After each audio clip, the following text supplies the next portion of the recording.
지금까지 3명의 유대인이 세상의 모든 것은 뭐뭐다 라는 정의를 내렸다고 합니다. 모든 것은 사랑이다, 예수님이 말한 것이고요. 모든 것은 투쟁이다, 마르크스가 말했던 것이고요. 마지막으로 프로이드는 모든 것은 무의식이다 라는 말을 했습니다. 심리학과에 들어가면은 일단 프로이드를 한 번쯤은 거쳐야 졸업을 할 수 있는데요. 100년 전 사람이지만 오늘날에도 프로이드는 큰 영향력을 발휘하고 있습니다. 그래서 오늘은 프로이드의 정신분석학에서 말하는 강철 멘탈을 키우는 방법에 대해서 다뤄보도록 하겠습니다. 첫 번째 방법입니다. 무의식을 의식화하기. 프로이드는 사람의 정신 수준을 의식과 무의식으로 나누고 내가 파악할 수 없는 무의식이 생각보다 우리 삶에 지대한 영향을 끼친다고 했습니다. 우리가 인지할 수 있는 의식은 빙산의 일각이고 빙산의 대부분은 의식할 수 없는 무의식이라는 것인데요. 예를 들어서 누구든지 어떤 행동을 하고 내가 왜 그랬지? 하고 이유 없는 실수에 대해서 당황해야 하는 순간이 있잖아요. 근데 프로이드는 이 우연한 실수에도 무의식적인 이유가 있다고 생각을 합니다.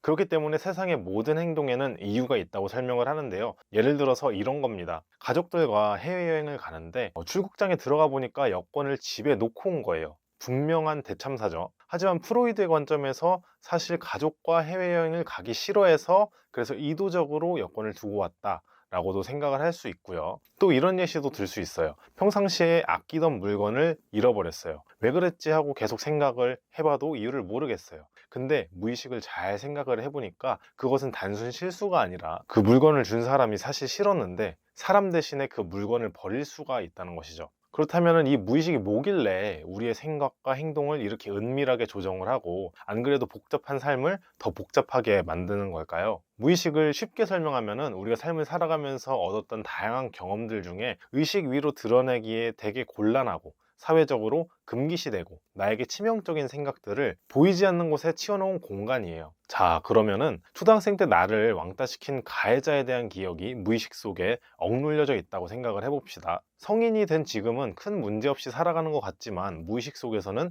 초6 때 집단으로 밟혔던 그때의 괴로움, 억울함, 분노가 억압이 되어 있습니다. 그리고 그 기억들은 절대 사라지지 않아요. 그러다가 문득 그 현실에서 가해자와 비슷하게 생긴 사람이라든지 비슷한 성격, 비슷한 화법, 비슷한 키, 비슷한 목소리 이런 것들이 무의식 속 이미지와 일치되는 것들과 마주치게 되면요. 그 억압된 감정이 무의식을 뚫고 존재감을 드러내기 시작을 합니다. 초등학교 때 느꼈던 공포감과 불쾌감, 분노감 등이 겉으로 드러나게 되는 것이죠. 실제로 프로이드 상담 케이스 중에 꼬마 한스라는 케이스가 있었는데요. 그 5살짜리 꼬마 한스가 이제 말꼬리만 봐도 극심한 불안 증세를 보였었습니다. 프로이드는 한스가 말 자체를 두려워하는 것이 아니라 말이 아버지의 무서운 이미지와 겹쳐 보여서 말 공포증이 생겼다고 봤습니다. 사실은 아버지를 무서워했던 것이죠. 이처럼 병적인 심리적 불안은 그동안의 무의식이 겉으로 드러나지 않은 한 사람의 인격이나 인생에 엄청나게 많은 영향을 준다라고 보고 있는데요. 그렇기 때문에 내가 평상시에 무의식에 어떤 요소들이 있는지 일상생활을 하면서 굳이 불안을 느끼지도 않아도 되는데 공포를 느끼지 않아도 되는데 계속 느낀다면 내가 무언가로 인해서 공포의 감정을 느끼고 불안의 감정을 느끼는지 이런 부분들을 조금 더 살펴봐야지 멘탈을 더욱더 단단하게 만들 수 있다고 봅니다. 그렇기 때문에 우리의 과거에 대해서 충분히 반추를 하고 이런 과거가 현재에 어떤 영향을 미치는지 끊임없이 사유를 통해서 무의식의 의식화를 이뤄낼 수 있습니다. 강철 멘탈이 되는 두 번째 방법입니다. 두 번째 방법은 자아의 강화입니다. 프로이드에 따르면 인간은 3가지 얼굴을 가지고 있습니다. 들어보신 분들도 있겠지만 원초와 자아, 초자 이렇게 3가지인데요. 원초와는 우리의 원초적인 본능을 담당합니다. 배고파, 졸려 자고 싶어, 출근도 안 하고 일도 다 때려치고 싶어, 저 물건을 갖고 싶은데 살 돈이 없으니까 훔치고 싶어, 이런 식으로 우리 안에 드러나는 본능적인 마음들을 다루고 있는 영역을 원초화라고 이야기를 합니다. 모든 사람의 마음에 원초화만 있으면 세상은 아주 볼만하겠죠. 난장판이 될 겁니다. 다행히도 원초화를 컨트롤할 수 있는 영역이 있습니다. 그것은 초자아입니다. 초자아는 양심이라든지 사회적인 규범이라든지 다른 사람들이 나를 어떻게 보는지 의식하는 영역입니다. 쉽게 말하면 지킬 거는 지킨다는 거예요. 배가 고파도 야식은 건강을 위해서 먹으면 안 되고, 졸려도 출근에 늦으면 안 되니까 지금 일어나야 된다고 생각을 하는 거예요. 어떻게 보면 원초화랑 초자아는 생각이 서로 이렇게 극단에 있기 때문에 사이가 앙숙이라고 볼 수도 있겠습니다. 근데 자아 같은 경우에는 중간에 껴있는 존재입니다. 왜냐하면 원초아의 말도 들어야 되고 초자아의 말도 들어야 되기 때문입니다. 싸우고 있는 둘 사이를 잘 중재해서 원초화가 너무 세면 누르기도 하고 우회 전략을 짜주기도 하고요. 투자가 너무 강하면 적당히 타협하자고도 해줘야 됩니다. 이렇게 균형을 맞추는 역할을 하는 게 자아인데요. 쉬운 이해를 위해서 또 다른 예시를 하나 들어볼게요. 어떤 사람이 치열하게 공부를 해서 엄청난 대기업에 들어갔다고 쳐봅시다. 근데 꿈에 그리던 생활과는 다르게 팍팍한 조직생활 문화에 갈등이 생깁니다.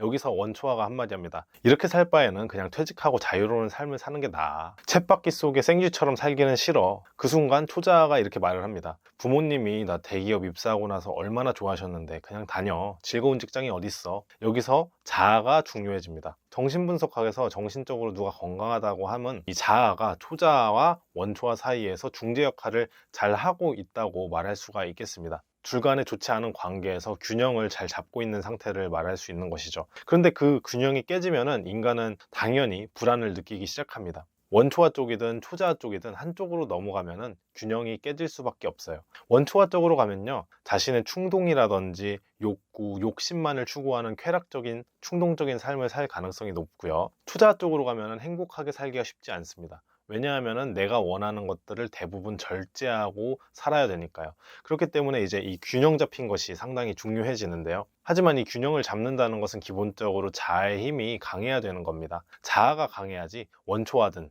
초자하든 이렇게 확 휘어잡을 수가 있습니다. 자아를 단단하게 만드는 방법은 제 다른 영상에도 있으니까 참고를 부탁드리겠고요. 그리고 세 번째는 건강한 방어기제 갖고 있게입니다. 프로이드는 사람을 되게 불안한 존재로 봤습니다. 왜냐하면 원초화랑 초자아의 균열 사이에 항상 껴있는 불안정한 정신 구조를 갖고 있기 때문입니다. 그렇기 때문에 불안이 항상 이렇게 스멀스멀 올라오는데 이에 맞서기 위해서 사람들은 심리적으로 방어벽을 스스로 설치를 합니다. 우리 몸에 어떤 세균이 들어오면 면역 체계가 이 세균, 바이러스로부터 몸을 보호하는 역할을 하듯이 사람들은 자신의 자아에 위협이 되는 정보들을 맞서기 위해서 심리적인 방벽을 설치하는데 이거를 방어기제라고 합니다. 방어기제가 적당한 경우에는 정신건강을 지키는데 상당히 도움이 되지만 이제 너무 심한 경우에는 혼자만의 세계에 있다든지 아니면 망상에 빠진다든지 등 오히려 정신건강에 좋지 않은 결과를 낳을 수가 있습니다. 이 반복된 대인관계에서 갈등이라든지 문제를 계속 겪는다면 본인과 상대방이 어떠한 방어기제로 대인관계를 맺는지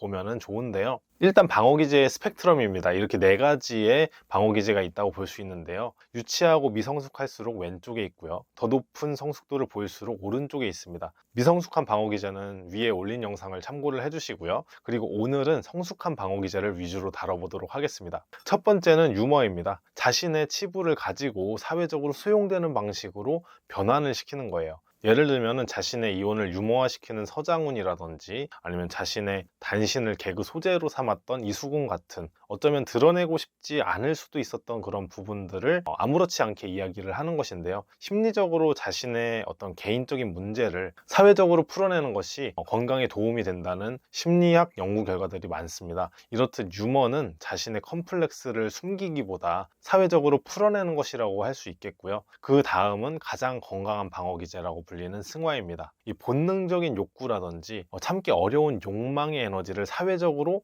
허용되는 방식으로 이렇게 받아들이는 것, 변화시키는 것이라고 할 수 있는데요. 예를 들면 자신의 어떤 성적인 욕망을 누르고 누드화를 그리거나 아니면 그거를 춤으로 표현을 하던가 아니면 공격적인 충동이 상당히 높은 사람인데 그것을 권투라든지 야구라든지 축구라든지 그런 공격적인 스포츠로 발산을 하는 것. 그리고 예를 들어서 사람을 찌르고 싶고 뭔가 칼을 쓰고 싶은 그런 욕구를 가지고 있는 사람인데 외과 의사가 된다든지 아니면은 도축을 하는 도축업자가 된다든지 그런 경우에는 이제 승화가 되는 거죠. 승화가 가장 건설적인 방어기제인 이유가 다른 방어기제들은 자아를 어느 정도 억압을 해야 돼요. 근데 승화는 그냥 표출을 하면 되거든요. 표출을 하는데 사회적으로 허용이 되기 때문에 가장 건강한 방식이게 된 것입니다. 개인은 참을 게 하나도 없어요. 그렇기 때문에 여튼 방어기제라고 해서 다 건강하지 않다라는 것은 아니고요. 이렇게 건강한 방어기제들도 있습니다. 그래서 프로이드에 따르면은 어느 정도의 건강한 방어기제는 일상의 갈등과 스트레스를 해결할 수 있기 때문에